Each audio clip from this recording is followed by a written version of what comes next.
Microsoft Excel টিউটোরিয়ালে আপনাদের সবাইকে স্বাগতম। তো আজকে আমাদের যে বিষয় সেটা হচ্ছে একই যে হেডিং থাকবে সেটা আমরা প্রত্যেকটা পেজে সেটিং করব।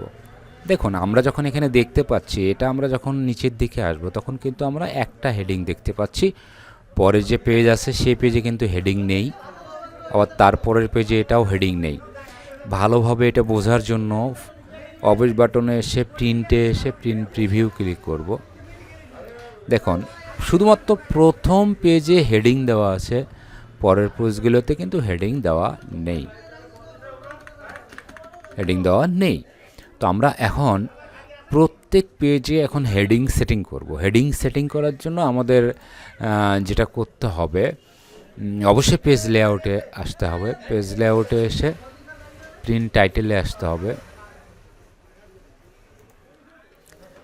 এখানে দেওয়া আছে row to repeat at top row, এখানে ক্লিক করতে হবে। ক্লিক করার পরে এটা যে রো আছে, দুইটা রো হেডিংয়ের জন্য আমরা যে দুইটা রো এখানে দিয়েছি সেটা সিলেকশন করতে হবে, করার পরে ওকে দিতে হবে।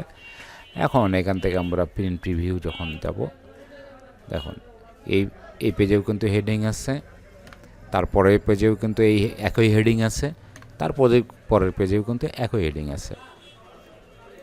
তার সাথে কি বন্ধুরা, একই হেডিং প্রত্যেক পেজের সেটিং এই টিউটোরিয়ালটি আপনারা বুঝতে পেরেছেন। পরবর্তী টিউটোরিয়াল দেখার আমন্ত্রণ জানিয়ে আজকের মতো এখানেই শেষ করছি। ধন্যবাদ সবাইকে।